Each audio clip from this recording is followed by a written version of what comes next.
Hello to Miss Ita. Samahan niyo ako magluto ng apritada ala Miss A. Kung wala pa kayong ulam today, suggestion ko, itry nyo to. Painitin ang kasirola hanggang sa umusok. Pag umuusok na, lagyan ng mantika. Prituhin ng bahagya ang mga gulay kagaya ng patatas, carrots at bell pepper. Depende na sa inyo kung gano'ng karami yung gulay kasi alam ko sa mga nanonood ngayon, marami dito ang hindi kumakain ng gulay kaya wag nyo na kayang lagyan ng gulay. After 2 minutes, hanguin nyo na at ilagay at iset aside yan kasi mamaya nyo pa yan ilalagay. Huwag kayong makikialam sa akin ako ang nagva-vlog nito. O di ba may mantika na yung kasirola ninyo pero lagyan nyo pa rin ng margarine kasi mas masarap pag margarine tsaka nakakasosyal. Ilagay na rin ng sibuyas. Hayaan lang magtubig ang sibuyas. Huwag nyo lang susunugin ito. Ilagay na rin ng bawang, ha? Comment nga kayo kung anong una nyong ginigisa.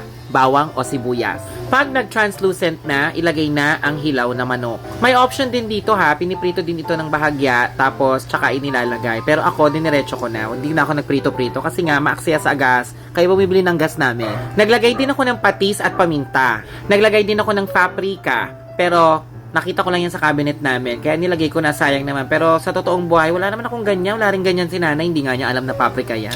Takpan pagkatapos halu-haluin. Pagkatapos ng 3 minutes, angatin ng takip, lagyan ng tubig.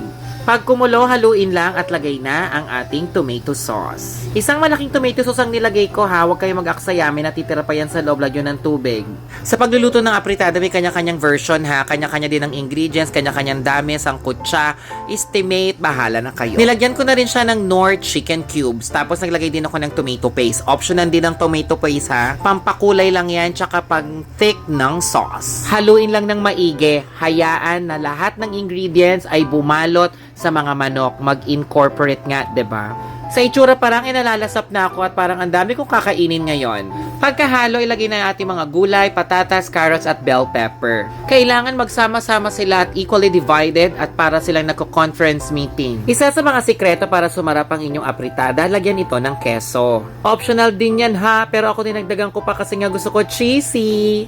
Ilang minuto na lang ay matatapos na at maluluto na ang ating apritada. Ladies and gentlemen, ito na nga talaga. Luto na siya, ang apritada ala Miss A. Kumuha na kayo ng maraming kanin kasi marami talaga kayong makakain dahil masarap ito. Sa totoo lang, sa dulo nito, andito pa yung mukha ko, hawak-hawak ko yung niluto kong apritada. Ba't ngayon, ba't wala na ang dile? Wala.